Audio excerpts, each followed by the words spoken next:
All right, we are back in the studio with the Overheard Podcast, recorded live in Banff. My name is Daniel Rudo. With me always is my co-host. We got Matty Rage. Let's go. Joining us today is a very special guest. We got Scott Walker. Thank you so much for joining us. Oh, my pleasure. Grateful for the opportunity. Thanks for having me on the show.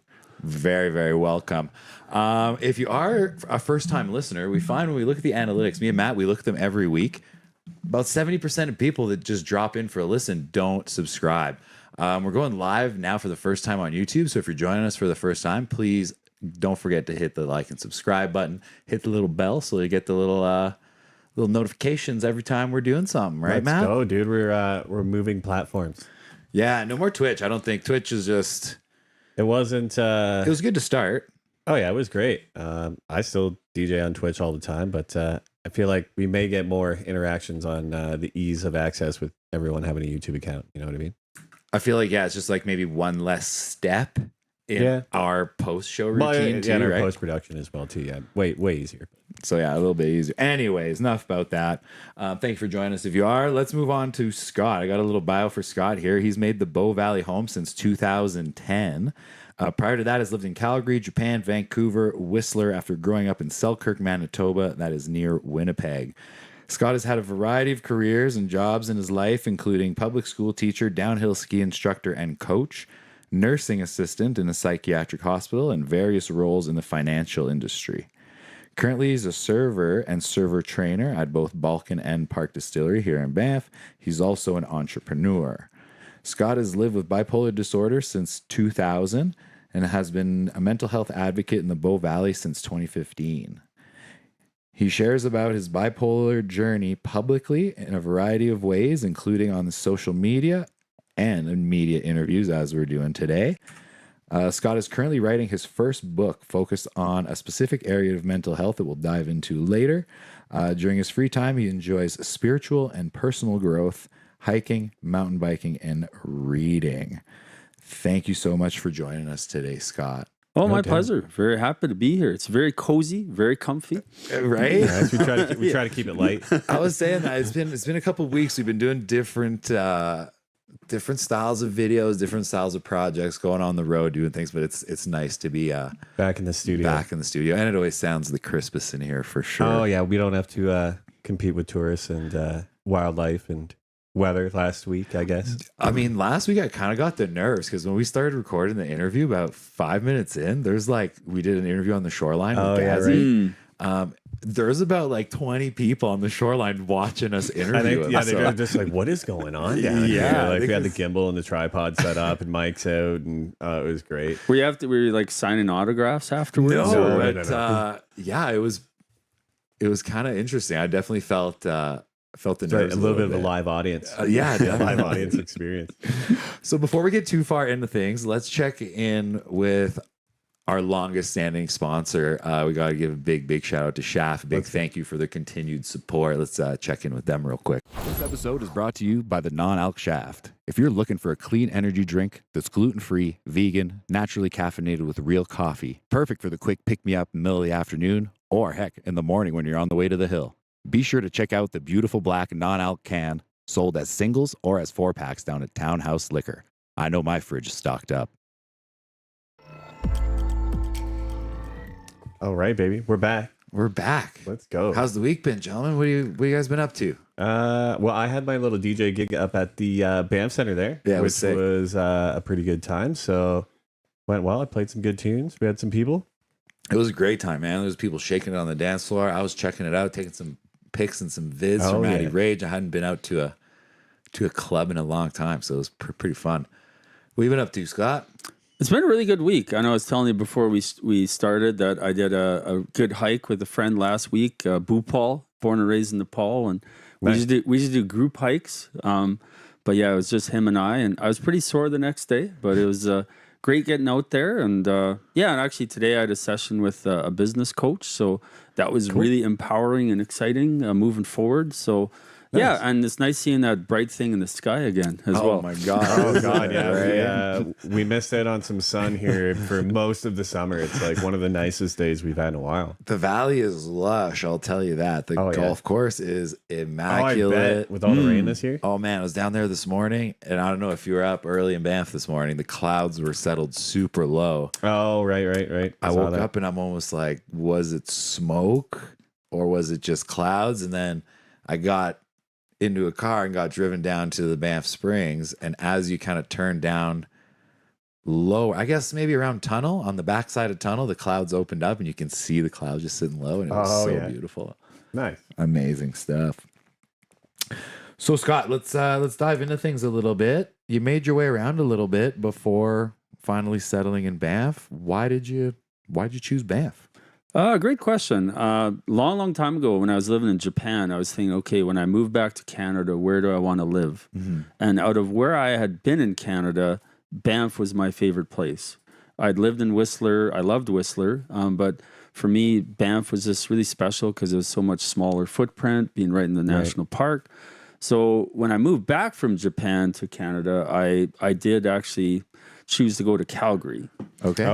So my brother was living there. He still lives there.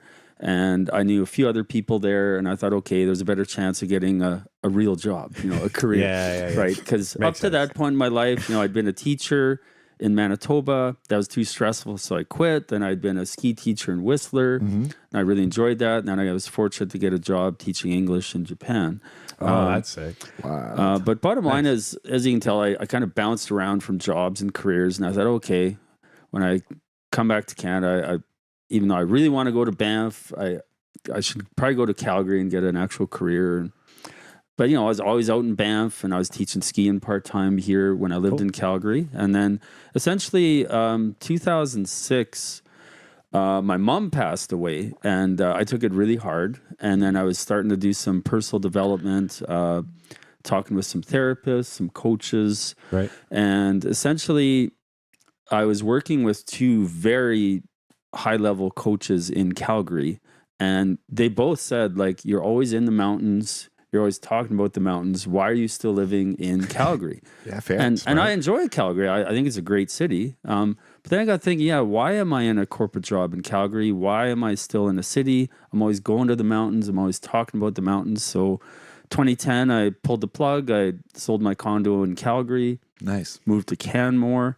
Started working in Banff as a server, as a temporary thing, and that's how life happens. So for sure, so that's kind of the longer story of how I ended up in Banff. Thanks. Amazing. What keeps you here after all these years? Yeah, great question. I mean, number one for me is the community. I mean, you guys are both longtime locals, and I know I'm preaching to the choir, as they say. But no, the community here is incredible. I've lived in towns similar size to this. Even the town I grew up in, Selkirk, Manitoba, is a similar population to Banff. But like, first of all, the people are just incredible here. Like the amount of support, as we were chatting before the show, like when something happens in someone's life, a fundraiser happens, or last year when the Jasper fires happened, bam, everybody hundreds of thousands of dollars are raised in 24 hours. So the people, and then even the facilities in Banff that we have, besides the obvious recreation ones, like the Banff Center, it's an incredible facility. Right. The town facilities, and then of course all the trails we have, and honestly, I'm really grateful too that we are so close to a major city. Like we're not 4 hours to a city. That's a good point. I mean, if you start looking at other mountain towns that have the same type of accessibility, when you look at recreation, they tend to be middle of nowhere. Yeah, they tend to be a little bit farther accessible. Like right? going to Radium, and it's like, what's near Radium? Like that's kind of the gift and the curse, right? Is like we are that close to city, so we have the tourism as well, but it's totally, because as you know, I mean, it means that we get way busier than those other towns, of course, for other reasons. Also means that we can live here as well, right? And like have more consistent jobs. There's no dead season anymore where.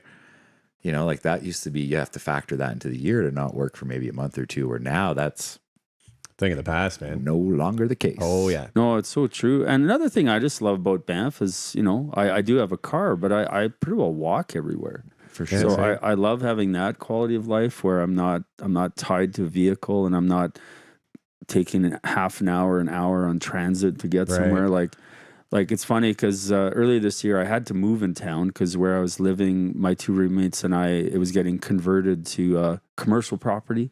Oh, okay. So we had to move, and it is what it is. Being a renter, I accepted that. We've all been there. But basically where I used to live, I had a 45-second walk to Balkan. Wow. And now it's 13 minutes and it feels so long, but it's 13-minute walk. I mean, when you compare that to most people listening, I mean, that's a very short commute. It's a pretty sweet commute for sure. Like I used to ride my bike for like an hour in London to get to the mall that I worked at. It was either like take the bus for an hour and a half or ride your bike for an hour. I'm like, the bike in the summer in Banff is cheat code. Like you're whizzing around. You get to the grocery store and back in 10 minutes. Oh, yeah, it takes you longer. It takes you longer in a car to go down there. I just picked up my bike today. Big shout out to the tune shop guys. Nice. Hey. Dan had a little bit of a wipeout a couple months back. Oh, it was bad. But anyways, we're back now. The bike is back. Well, looks like you're healed in one piece here. I am, for sure. We're back ripping on the bike, so watch out there. Scott, what advice would you give to someone? We all know Banff's not the easiest place to make a long-term life. What advice would you give to someone who wants to stay here long-term? Yeah, it's a great question. I mean, I personally think one of the key things is to really do your best to nurture and continually, how's the best way to say that? Basically, nurture key friendships. Mm-hmm. Yeah, good point. Because, I think a lot of people in smaller towns, they know a lot of people, and that just happens when you're in a small town, whether it's work or things you're involved in. But from my experience, I think like everyone, there's always key people you have a good friendship with. For sure. And I think it's to really make sure you create that time on a semi-regular or regular basis to connect. Like even today, just before this, I was telling Dan that I connected with my roommate Cricket, or former roommate Cricket. Oh, let's go. So shout out to Cricket. And he's someone that when we lived together, we just really got along well. He's a super good guy, and it's summer in Banff. Everyone's busy. Everyone's working a lot. But bottom line is like, hey, we want to make this time to connect and to hang out, catch up, support each other. So I personally think that's probably one of the key things for long term is just having those key friendships. Because of course, those are the people that you're leaning on for support, right, or supporting them when they need it. Those are the people you're going to celebrations with. Those are the people that you are basically, sharing your life with. And like a lot of people, like my absolute best friends don't live in Banff. Mm-hmm. However, I'm still fortunate to have good friends in Banff. And so I think that's one thing. And I think a second thing for long-term in Banff is just being involved in something or creating something. So like you gentlemen with the podcast, this is something where you are co-creating it together. You're meeting new people. You're getting to know people in your lives even better that you have as guests. And so I think whatever it is for people, whether it's painting in the trail on their own, or if it's getting involved with a group or getting involved with martial art or music or whatever, just getting involved in something and some sort of community, or creating something on your own or with a friend. I think because that way it gives you like a purpose to your life besides your job. 100%. 100%. I think it's easy to fall into those routines of going out after work with the people that you work with, and that kind of becomes your immediate friend circle. It's so true though. Like, Banff is one of those weird places where like you're really good friends with the people you work with, and then you go to a new job and you might not even ever talk to them again. You're just like, it's true. I guess we just got drunk together. But like, you know what I mean? Like, it is what it is. But also the service industry is kind of like that on its own. But again, like finding that community outside of the service industry where you're doing things besides drinking, I think is a very good point to make. Yeah, no doubt. Yeah, when I put the bottle down, like I found a lot of people, no offense, that I used to hang out with, like we just didn't have the same hobbies anymore. You know what I mean? Which, so I think having hobbies outside of working and drinking is very important for sure. Totally. Well, I've been a non-drinker for 13 years, and fortunately, I never. Oh, thanks. Yeah. I mean, fortunately, I never had an alcohol addiction. I never had a real problem. Nice. But it was funny. This was years ago. I was working at Wild Bill's, and I'd finished the shift. And I rarely do this, but I was hanging out at the sports bar. Yeah. And Darcy was bartending. And and Darcy's like, yeah, let's go. I forgot about Darcy. Yeah. What a legend. Yeah, he's working at Lafarge now. Okay. Yeah, so Darcy's like, they called me Scooter there. It was Frank, who we used to work with, nicknamed me Scooter. How did you get that nickname? I don't even know. Then it was Scooter, then it was Scoots. I said to him, Frank, I already have a nickname from high school. It's Sky. He's like, I don't care. You're Scoots. You're Scooter when you're at Bill's. I'm like, okay. Right. So anyway, so I go to the sports bar and Darcy's there, and it's after my shift. And of course he's surprised because I'm a non-drinker. And Darcy's like, Scoots, what are you doing here? I said, oh, I'm celebrating my 5-year non-drinking anniversary. He's like, let's do a shot. So there was like 6 of us.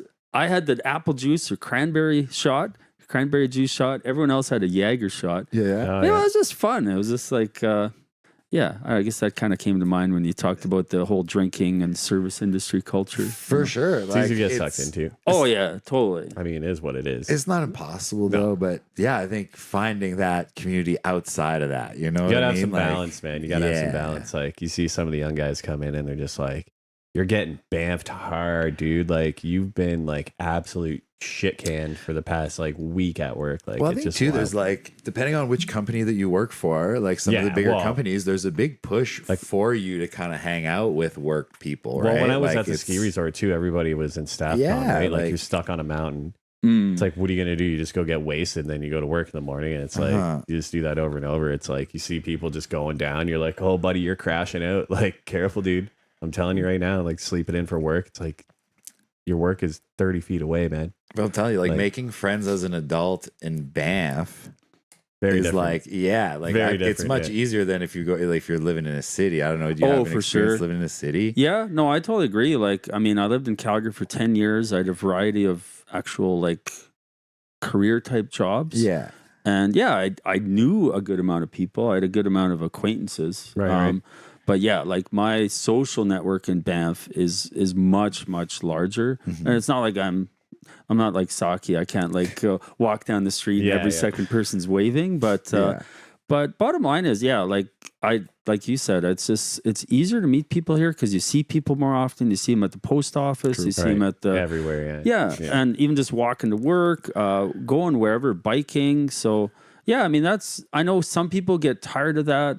Like I'm sure you guys have probably known people who got tired of that and then they moved to Cochrane or they moved to Calgary or they moved back to Toronto or whatever. But I personally love that. Like even today, I went to visit cricket, and on the way there, I saw a couple of people I know. On the way back, I saw a couple of people I know. And again, it's not stopping to have a deep conversation, but it says, "Hey, how's it going?" You know, and well, yeah, you don't get that in a big city. Like, no, it's not at all. Nah, you wave at somebody and they're like, "The fuck are you?" Like, you know what I mean? It's like, sorry, man. Like, they think you're gonna like assault them. Yeah, or they think something, you want right? something from them. It's like, I'm just trying to say hello, man. Like, For sure. it's all good. Sometimes even when you just make eye contact with people in some cities, they give you a look like you're going to stab them. It's like, hey, I'm just looking at you. Yeah, I'm just giving you a friendly look here. I don't have an ulterior motive. You know? Like, hey, put those teeth away.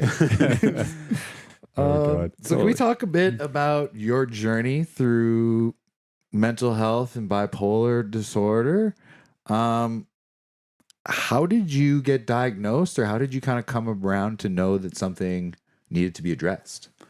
Sure. So I can make it a very long story, and we'd probably be here till next Tuesday. But I'll keep it as brief as I can. When I was a university student in Winnipeg, I worked 3 summers at a psychiatric hospital. Basically, I was taking a phys ed degree, and I was able to work in the recreation area of the largest psychiatric hospital in Manitoba. Wow. It's actually in the town I grew up in, Selkirk. So anyways, being in that facility, I got to meet a lot of long-term residents with a wide variety of mental illnesses, you know, bipolar disorder, schizophrenia, crippling depression, OCD, the gamut of mental illness. So I'd been exposed to that when I was a university student. And and then when I was teaching English in Japan, I was there for a year, and then my mom. This was like 1999, and everyone was talking about the millennium. Oh, what are you doing for millennium? Yeah, right. Like people are either really excited or like the world's gonna end. You know, all the nuclear bombs are gonna go off. And so my mom said, "Hey, why don't you, me, and your brother meet in New Zealand for Christmas and for millennium?" Because my dad came from New Zealand. Very cool. So my brother and I are dual citizens, and my dad passed away when I was 12. However, my mom still had a really good connection with my dad's brother and his wife and my dad's mother. So we agreed to meet in New Zealand for millennium. And so anyways, we met, and, you know, Christmas was great. And then all of a sudden I wasn't sleeping. I was super energetic. I felt like I had like expanded senses. Like I felt like I could hear people talking further away. I felt, and I was spending more money than usual. So I knew something was wrong. However, it's hard not to want to be energetic and super confident and not be sleeping, right? For sure. I've heard this about like manic states before, is when you're in it, you feel awesome. Like you said, almost like a superhero. Like nothing can take you, like nothing can stop you almost, right? Like I didn't know that. That's crazy. Yeah. So, and I'd never experienced that in my life. And, but then, you know, sure enough, that was going on it started just after Christmas. And then, you know, I basically wasn't telling my mom and my brother that I was barely sleeping. I was just staying up, and I had all these ideas. It was like a nonstop flow of creative ideas. I was writing them down. And then it was New Year's Day morning where I had barely slept. I don't even know if I had slept. And we were staying at my aunt and uncle's just outside of Auckland. And I pulled my mom aside to a bedroom, and I just said, "Hey, we got to have a talk." And I said, I know I'm acting weird. She's like, "Yeah." I know the whole family thinks I'm acting very weird. She's like, "Oh yeah." I said, I want to get checked into the hospital. So we went into the small check-in, I think it was a medical clinic in Pukekohe. Like it was like a smaller town just outside of Auckland. Got checked in there. And I kid you not, all I remember is talking with this intake nurse. And then I remember I had to go to the bathroom. So they had a student nurse follow me to the bathroom because I wasn't suicidal, but they just wanted to make sure I was safe. Yeah, it's like standard protocol, I think. Yeah. Totally. And then I don't remember a thing until January 11th. Wow. So there's a 10-day period of my life where, I kid you not, I don't remember a thing. But during that time, I had been moved to a major hospital in Auckland, which is one of the best psychiatric facilities, I think, in New Zealand. And and then basically I found out, you had a manic episode. You've been heavily medicated these last 10 days because your brain wasn't shutting off. You've been sleeping a ton. You've still been eating.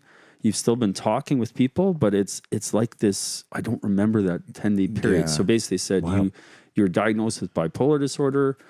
And so that was the start. Do you have any idea of what triggered it at all? Was it like stress at the time, or? It's a good question. I mean, obviously I've had 25 years to ponder that question. Yeah. No doubt. And my personal feeling, it shifts every year or two. But my personal feeling is that it was a combination of things. When I was living in Japan, I mean, I was really fortunate. I was making very good money. It was after tax. I was teaching private classes. However, I wasn't eating very well. So I wasn't getting like good nutrition. The more I've learned about mental illness, there's many people out there that say mental illness problems can be caused by nutritional, especially mineral deficiencies. If the microbiome of the gut controls a lot of the processes of the brain. Good point. Yeah, that's like scientifically, I've learned this recently. This is not something I'm not an expert on or anything. Totally. But yeah, it's something that I think in the last few years they've kind of discovered this, that it's way more closely linked than was previously thought, right? Like, yeah. So I think that's a part reason. A second one, this might be controversial for some, but there's an author out there called Medical Medium. And he is someone that channels, or he's given access to information that is supposedly 50 years ahead. Okay. So again, that's something people either believe or not. But anyways, he claims that for some people living with bipolar disorder, that the root cause is amalgam mercury fillings, because every time you chew and you have a mercury filling, there's a minute amount of gas that gets emitted. And where does that gas go? Are you breathing it or into your brain? It goes right into your brain. Yeah. So so as a kid, I had a lot of mercury fillings. So I feel that's a potential reason. Fair. And then the third reason I think personally is that I personally think is more a spiritual reason. It's like I feel that I was basically that I co-created this illness in my life to learn from it and to potentially help others. Fair. Yeah.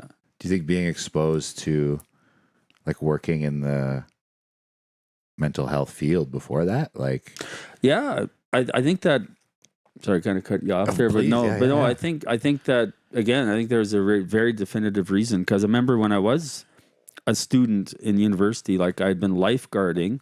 I had the highest level of lifeguarding in Canada, like national lifeguard. Cool. I'd worked for City Winnipeg. I'd worked at a water slide park.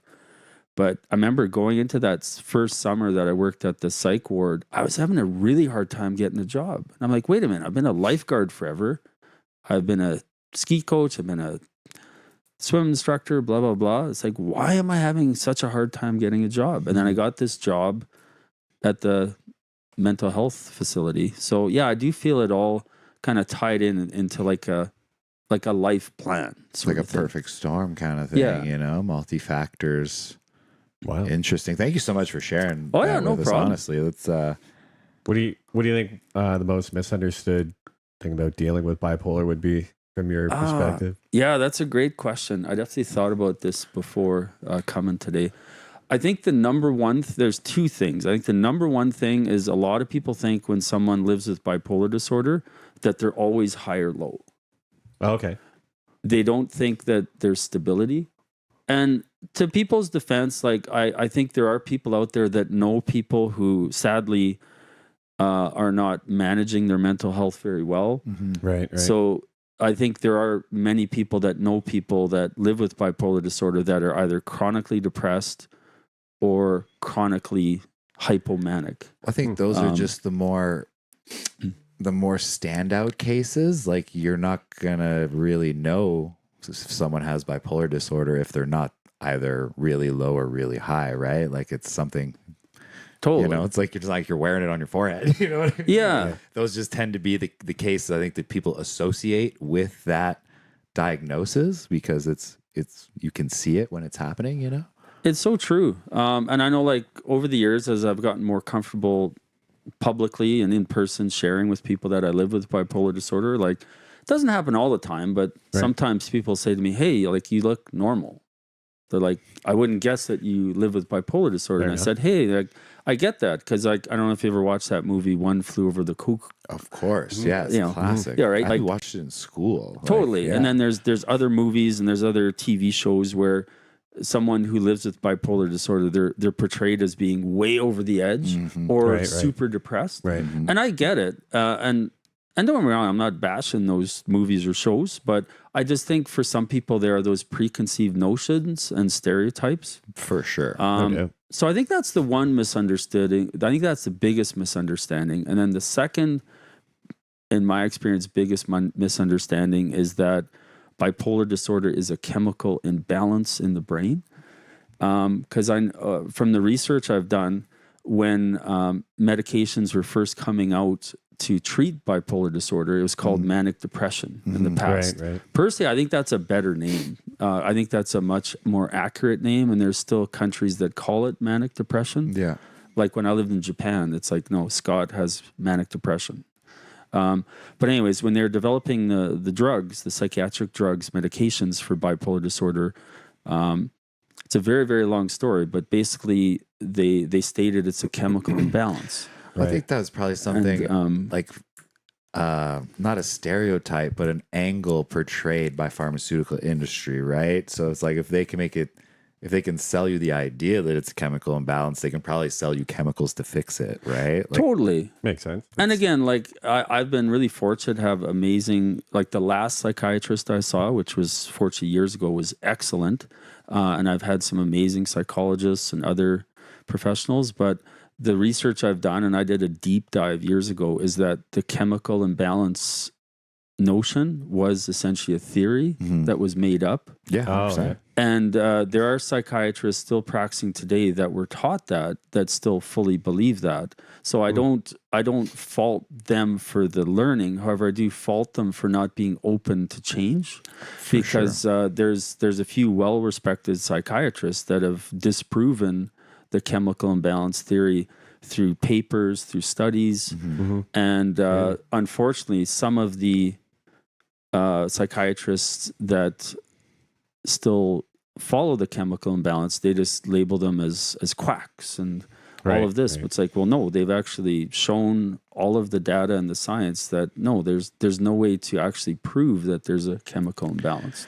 I think, unfortunately, in our medical system, whether it's mental health or physical health, I think there's a lot of misdirection when it comes to what actually helps, if it can be sold, or, you know what I mean? People that support certain remedies or certain more natural ways of taking care of themselves are often labeled as quacks, like you said, for sure. right? Where it's just because this technique is not bottled, and you know what I'm saying? Yeah, like, I get it. Well, besides the pharmaceutical side of things, what are some other tools at your disposal that you've used to kind of manage your mental health along the way? No, that's a great question.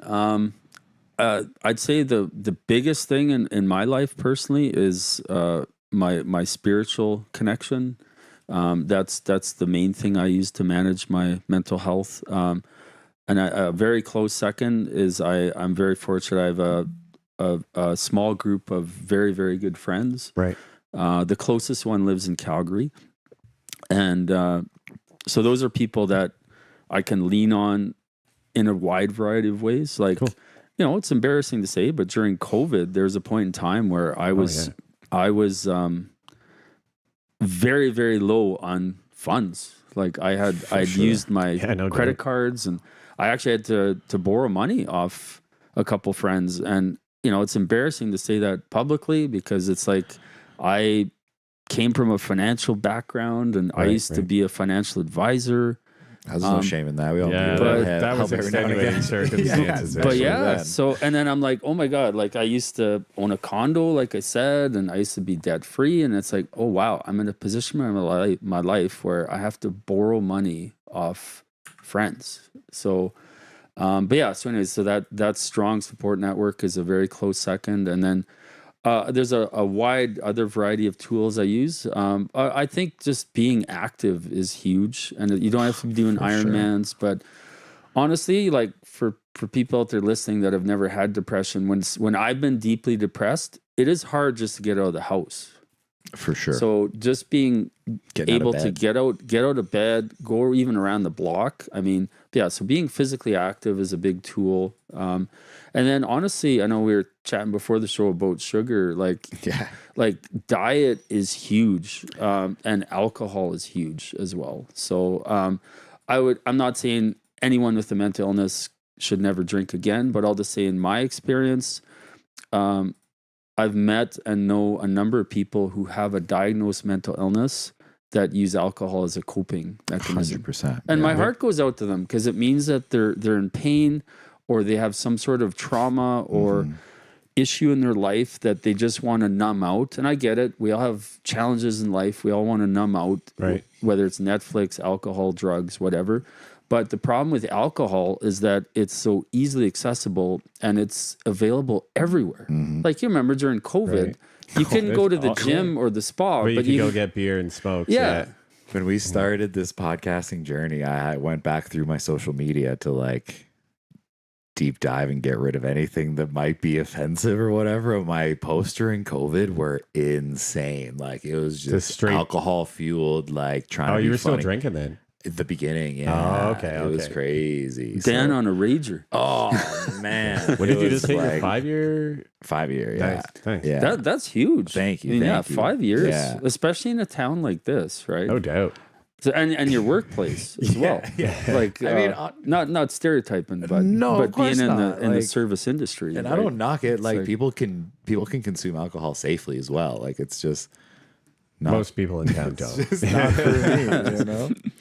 We touched on it a little bit earlier, Scott, just about dealing with the medical industry or the medical system. You said your journey started in New Zealand. How was your experience dealing with the Canadian medical industry when it comes to mental health? Yeah, it's a good question. So when I moved back to Canada from Japan, that was in 2000. I was super fortunate. I got to meet with a psychiatrist very quickly. At that time, I was on a certain medication that had to be monitored with blood levels. So, maybe it was just timing. Maybe it's because I was in a smaller town. That was basically, I lived with my mom for a couple months before moving to Calgary. So the start was great. When I got to Calgary, I got a general doctor right away. So he could just keep the medication prescription going. Mm-hmm. Right. But basically, at that time, I was told I could only see a psychiatrist if I was in dire need. Yeah. Really? Which was frustrating. You heard this happen before. Like you can't just go for a regular session? No. So basically, unless you're... And again, that may have changed, but I've heard it's even worse now in Canada. I've heard of waiting lists, et cetera. But I was basically told that, unless I'm having suicidal thoughts or I'm manic, that I can't see a psychiatrist. I'm like, wait a minute. Which is wild. You would think they would want the other way around instead of just like emergency cases. Like, why don't you just... Well, I think it's focused on reactional care versus preventative care, right? Yeah, I agree. Because as you know, like the more proactive you can be with your mental health, no doubt, the less chance of a big episode happening. Yeah, big time. So, it's crazy that they do that. So again, I know with Canada now, I personally think it really depends where you live. Like I've heard that in Banff, I haven't fortunately had to use it, but I've heard from a variety of people that there's an incredible amount of support. At the hospital, you can get counseling, you can get free therapy. Like there's a lot of channels in Banff, and we're very fortunate for that here. That's true. But I have used it for sure. I've used the services here in Banff. If you're ever struggling, you can always go to the Mineral Springs Hospital. They have mental health professionals on 24 hours a day, and they can really point you in the right direction for your cares from then. So yeah, that was kind of my first stop. I had a good friend of mine take me there. It's probably the best thing that ever happened to me. So if you're ever out there struggling, no doubt, you know where to go. Yeah, and just friends of mine who are in major cities, like most of them say the same thing. They're like, if you happen to be in a job or have a business where you have benefits, probably the best route is to find a really good counselor, therapist, or coach that's covered through benefits. Because when you have in my experience, when I've had a really good therapist, counselor, coach, it's essentially the same as a good psychiatrist. It's just they can't write a prescription. Right. So, yeah. We mentioned prescription. What's your experience with medication? Do you take medication for your condition? Have you in the past? What's your take on it? Yeah, I mean, first of all, I'm not anti-medication. I'll say that very clearly. Because some people think I am. People that start to learn about my journey. So I'm not anti-medication in any way. Again, I could talk for a long time about my experience with medication, but essentially, in a nutshell, when I was first diagnosed, they were just trying to find something that helped my mind to be calmer, that helped me to sleep better. So I was on 4 medications. I was working part-time teaching English in Japan at that point, and I was literally sleeping 12 hours a day. Wow. Jeez. Fortunately, they found one that helped in a lot of ways. So it got me down to 1. That one's called lithium, and it in the past it was kind of known as the gold standard of bipolar medication. There's some other ones now that have kind of taken over. But anyway, so I was on that medication for 7 years. And then I was on a different medication called Zyprexa for 2 years. And at this point in my life, I'm actually very fortunate and grateful that I've been med-free for coming up 15 years at the end of next month. Awesome. And again, when I say that, some people tell me, "Oh, you're special." Oh, that can't be done by everybody. And again, everyone's path is different. But of course, I think that's a very important point to make, that everyone's path is different, right? Totally. So then there's nothing wrong if you do take medicine long term or these medications, right? Like they're there for a reason. Oh, for sure. Yeah. And I know many people that, friends of mine that have different mental illnesses that take medication, and they know, and I'm always very clear, hey, I don't think any less of you. Of course because you're on medication. Yeah. Like, I've chosen to not be on it for my own reasons. And I'm very grateful that I'm no longer on medication. However, yeah, whatever can potentially help someone is totally up to them. For sure. That's, yeah. No doubt. Right on. We're going to shift things up a little bit. Have you ever heard of the Banff Canmore coupon book? I have. I heard there's some smoking deals. Yeah, absolutely. We're going to cut to another little ad here. One of our new affiliates, big shout out to the Banff Canmore coupon book. We have a QR code on the screen, bottom right-hand corner. We're also going to play a little ad here for you, so we'll check back in just a second.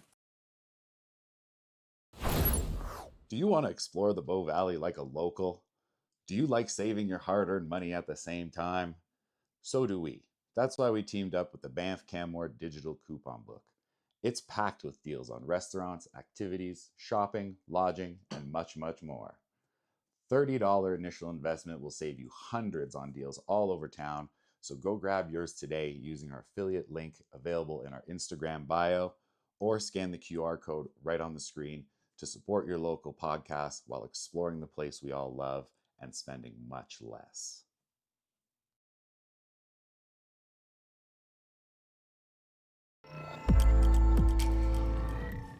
All right, welcome back. If you want to give us a hand and support the pod, go grab yourself a coupon book with our code. No doubt. There's some deals in there, bud. Absolutely. Some great deals. I said on the ad, actually, there was hundreds in savings. It's actually over 5,000. Wow. Yeah, I was playing it conservative, but now I got all the info. We're launching bolts here. So nice go one. Grab yours. So Scott, what role does spirituality play in your mental health now, and maybe your journey in finding your spirituality? Because it's always an ever changing journey, I would say, right? Yeah. I guess for me personally, at this point in my life, regardless of what time I get up in the day, the first thing I do is I do certain practices for my spiritual connection. Yeah, maybe we can start like, what does spirituality look for you? You know, because that could mean different things to different people. Yeah, no doubt. Totally. Yeah, for me, it's kind of an ebb and flow. Like, for example, this year, there's a woman in the UK. Her name's Diana Cooper, and she has a big platform in terms of spiritual education, spiritual growth. Mm-hmm. So she's having a series this year that's merging with archangels. Okay. So every month there's a different archangel it's an energetic transmission. So I've actually been listening to those as part of my most mornings. So I'll listen to that. It's with a specific archangel, and it's actually been wild. It's been amazing. It's like a tape that you listen to, or a recording it's that a they private. have? It's a private YouTube video. Okay. So like yesterday, there was a new one for a new archangel. So for this year, right now, I'm listening to those most mornings. So that's about 30 minutes, nice. And then I'm trained in 3 different quantum energy healing tools. Mm-hmm. So one of them is called Universal Sphere. So I connect with Universal Sphere, and I set a whole bunch of energetic intentions for myself and certain key people in my life. Amazing. And then I have a card deck also from Diana Cooper. I sound like a salesman here, but her card deck that I use is really powerful. It's called the Golden Future. Okay. And those cards are actually infused with 5D energy.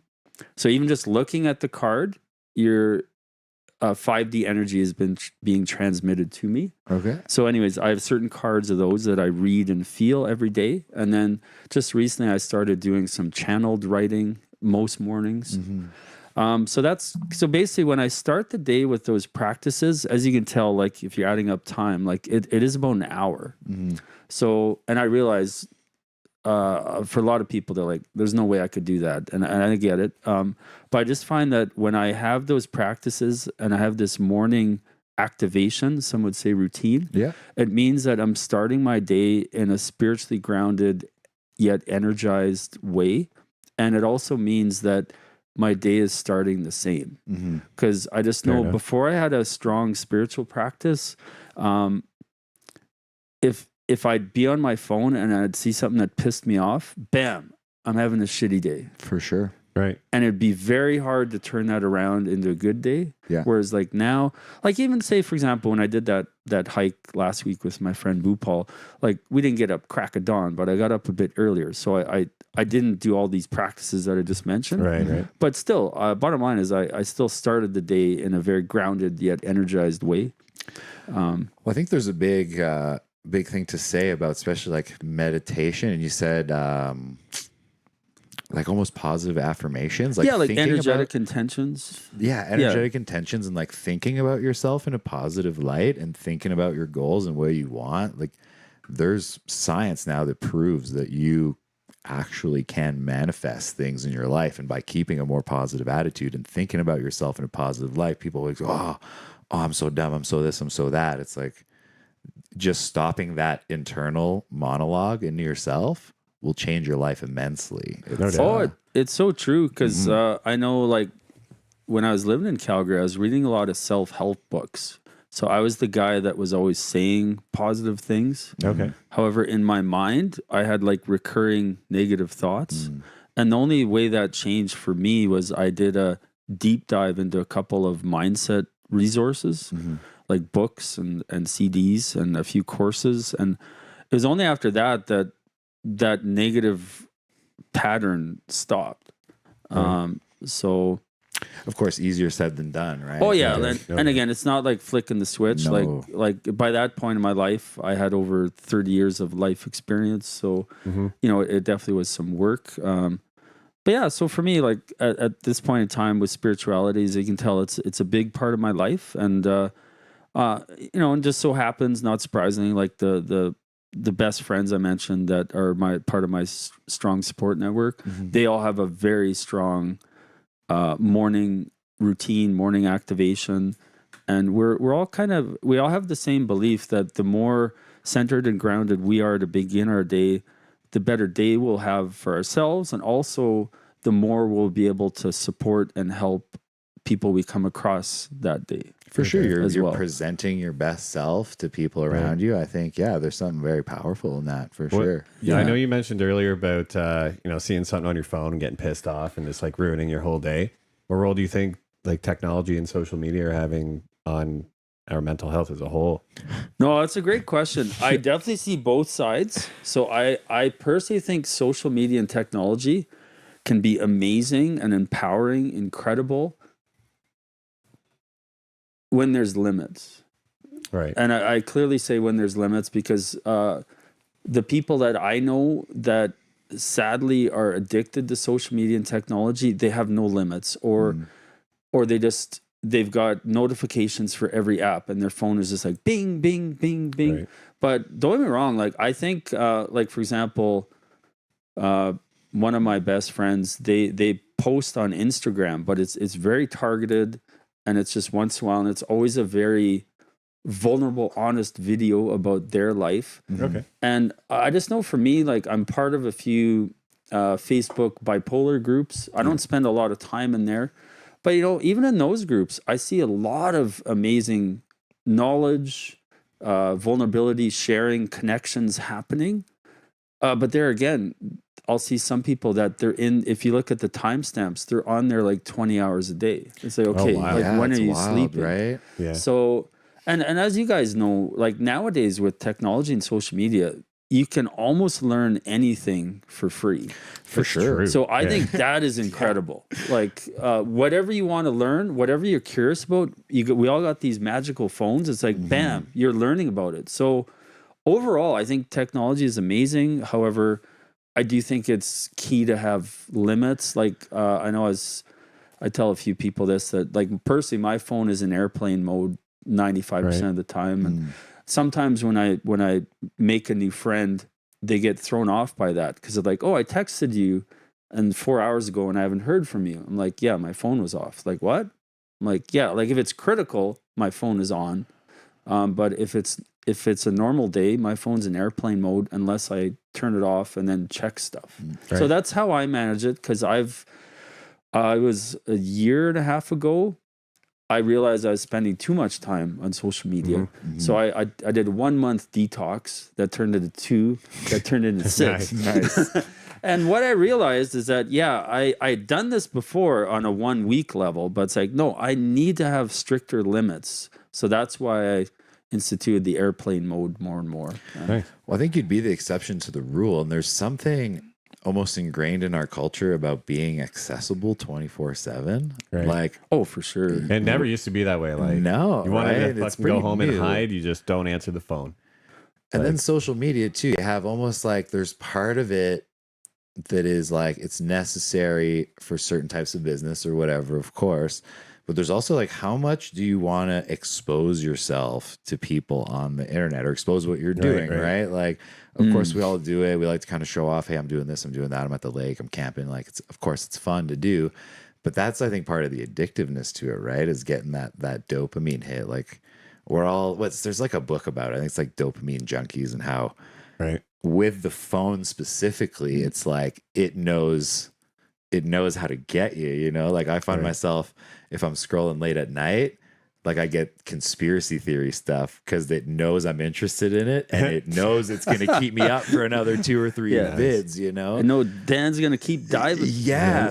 But it's like the more you kind of find yourself in those traps, it's a bit eye-opening as to like, setting limits on that thing it's a great idea. Well, and like, for example, there's this young gentleman I work with at Park. I won't mention his name, but I admire the guy. He's a younger guy, and he got in his words a dumb phone.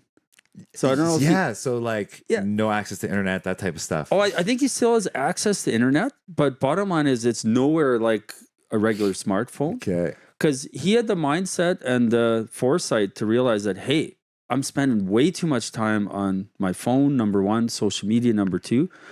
So I asked him the other day, I'm like, hey, how's the dumb phone? He's like, it's great. I'm loving it. And so awesome. I know a few people that have got flip phones in the last couple of years. Yeah. It's like a revival that's coming back. Because as you know, it's like when you text someone, it's either very important or very urgent. Well, if it's urgent, you're going to call them. But if it's very important, so you got to press 4 times to get the D or whatever. And, the old T9. Yeah, dude, I see you're real good at that. But I don't know. I purposely I think moving forward, there will be more people going back to flip phones. It's not going to be everyone, but I think there'll be a percentage of people getting the flip phone, the dumb phones, because, as you see, like you guys, we're all in the service industry. Again, no judgment, but I just find it incredibly sad. Last night I was working at Balkan and tourist family, mom, dad, 2 kids, all on their phones. Yeah, it's wild. Oh, we're just looking at photos from today. No. But this is a family memory you're creating. Yeah. You're having this beautiful meal and you're all on your phones. I just find it heartbreaking. Like I usually make a joke. Like, are you all texting each other? Are you communicating in the group chat? Like, what's happening here? And especially like in a restaurant, like you're paying a pretty penny for that experience too, right? So totally. But anyways, moving on, Scott. One of the concepts we wanted to talk about, and I thought it was great when we were kind of chatting pre-show, was the concept of nice versus kind, right? Yeah. So what does that mean for you, someone that was, say, a nice person versus a kind person? Yeah, it's a great question. And I know I brought this up with a few people, and they're like, well, they're the same thing. And to me, like, I spent majority of my life being known as a nice guy, trying to be nice and wanting to be liked. And I'll just say in my experience, when I was trying to be nice all the time, I was filling a need of wanting to be liked. Okay. Yeah, like feeling in, is it like being of servitude of other people? More right? just like, oh, please like me. Yeah. So I'm going to be nice. Okay. I'm gonna, so say for example, if I'd be working with someone and I'd try to get to know them and they just don't like me or they just are not interested in getting to know me, I would keep trying. What did you do? Or where are you from? And the flip for me has been for many reasons, but first of all, I've got more comfortable with myself and comfortable with rejection and comfortable with people not liking me. But that being said, I'll still be kind to that person. Like even at Balkan right now, there's one person, I won't mention who, of course, but bottom line is I just don't like this person. Yeah. However, I'm still kind to them. Of course. Right. Yeah. So even though I don't like them, if they need a hand, I will help them out. But I'm not getting to know them better as a person. So for me, there's a clear delineation, because to me, kind is still being a caring, genuine person. However, it's not getting to know someone really well. And yeah, I know even in Banff, like I know we were chatting before the show on the buses here, it'll say like Route 3, and then it'll flip and it'll say kindness is cool. And Oh yeah. yeah. I just think, the more people that are kind to each other, they don't have to be best friends, but it's a better world when people are kind, because, just little things like, say, for example, if I finish at Balkan and it's 11:30 at night, and if I'm walking right behind a young woman, I will cross the street and walk on the other side. Because what I've learned about women, and sadly with how many have had sexual assault and rape, is that for some women, as soon as there's a man following them late at night, they're already in fear mode. They're telling themselves something might happen. So, and again, I'm not saying I'm like Jesus or anything, but I will cross over the street. And to me, that's a way of being kind, because I'm thinking, okay, that woman has no idea who I am. She knows that I'm not going to do anything, or I know I'm not going to do anything.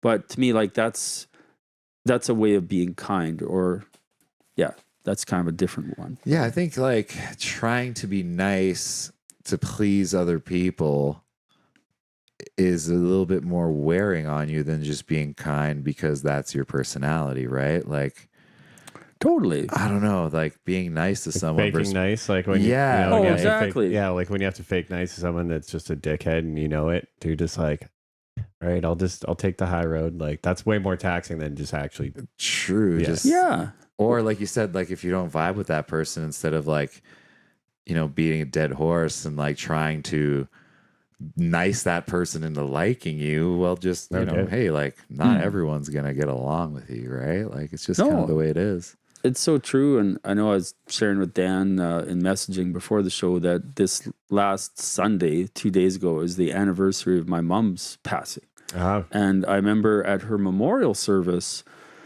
there's all these people coming up to me I've never met in my life. My mom was part of different groups and volunteering and all this. And not all of them, but quite a few of them, they said to me, they're like, Scott, you don't know me. My name's whatever. Your mom was so kind. And I just think, like, what a legacy to have of being known as a kind person. And I think, man, like, and again, my mom was a school teacher, and she had a big network in the town that she lived in, and not everyone has that. But I think everyone can strive to be kind to each other, and it will help us move into a better planet as well. No doubt. I think that's a good way to look at it, trying to be a kind person instead of a nice guy. You know what I mean? Totally. Because like for me, as a nice guy, I spent years of my life as a doormat, because I was being nice, and not getting reciprocal, or not getting true friendships, getting people who like just wanted to do certain things with me and not really get to know me, etc. And yeah, I mean, I did a bunch of work on myself, but yeah, so when someone calls me nice now, like I don't get offended in any way, but I do find that, it's a reminder for me to just say, hey, okay, I don't have a problem being called nice, but I'm striving to be kind. So I think that's good advice. I think a lot of our guests, and myself included, can take to heart. Well, before we run out of time here, Scott, I wanted to talk a little bit about the book that you've been working on. Can you fill us in a little bit on what you've got in the works here for us? Or yeah, thanks for asking. First of all, it's been a stop and start process, more stop than start until recently. Basically, is December 2013. I had my last and ideally last manic episode, and the first morning in the psych ward, I wrote out a list of things to focus on. So kind of like mini goals. Because bottom line is, number one, I wanted to make it as short a stay as possible. Number two, I wanted to make it as enjoyable of a stay as possible. Right. So I wrote out this list and I focused on that. And I was out of there in 3.5 days. Nice. And sometimes when I tell people that story, like even psych nurses and psychiatrists, they're like, there's no way you had a major manic episode and we're out in 3.5 days. I'm like, it happened to me. Check my medical file. Yeah, like I have the proof. I have the receipts right here, man. Totally. Yeah. So a couple of years after that, I wrote a short blog post, and I just shared a couple of those things. And then a few people reached out to me and said, hey, that really helped me. Yeah. So that was kind of in the back of my mind. And then sadly, that website changed, and it's now a Chinese porn site, but that's a whole other story. What a wild turn of events. As you can tell, I no longer own the domain, but I let the domain go, and and then my buddy's like, Scott, did you see what's on Scott Inside Out now? I'm like, no. He's like, you don't want to see. So of course I bring it up. I'm like, oh God. But so anyway, so back to the book. So I wrote that blog post. It was in the back of my mind to maybe write more. And then it was about 3 years ago. I was at the Fairmont Spa in town. Mm-hmm. I was sitting in, I don't know, the steam room or the sauna or something. And I was saying, okay, what can I write that will maybe help people? Because I've always enjoyed writing. I've just usually wrote short stories or whatever. Mm.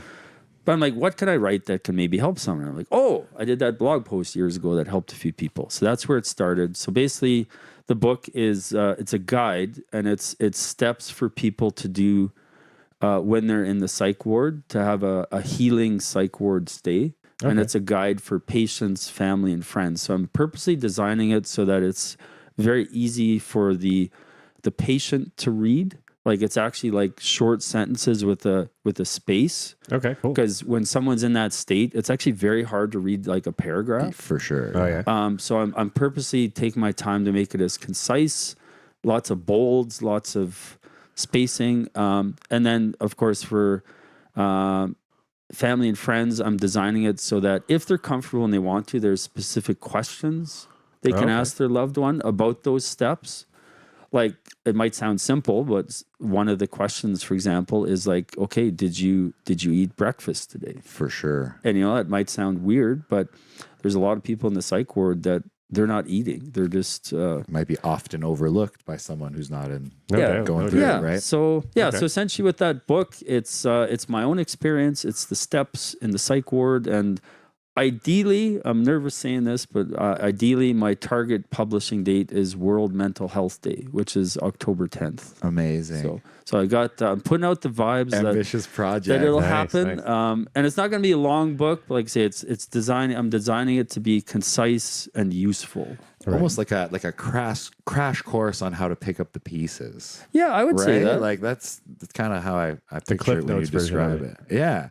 But I mean, you make a good point of just the editing and as far as like, the formatting of making it readable. Like totally. I mean, I'm sure I've never experienced it, but if you're in the mental, you probably have a lot of time on your hands to read positive material. Yeah, like you've got tons of time, yet your brain is overwhelmed. Mm-hmm. So it's a very interesting dynamic. And of course, like for example, one of the steps is don't watch TV. Because when I was a staff member on the psych ward, and then when I was a patient in the psych ward, there are certain people that they are literally watching TV every hour that they're not sleeping or eating.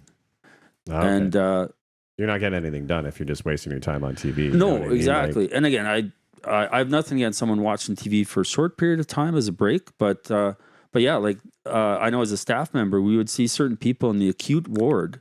They could go to groups, they could go to group therapy, they could go for a walk with a group.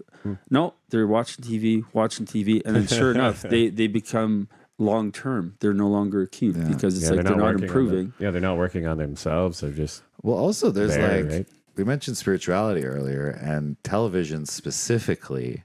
Like in spirituality and stuff, like some people see them as kind of like a portal into other places, or like TVs are not really seen highly beneficial in spiritual realms that I have like but like have researched.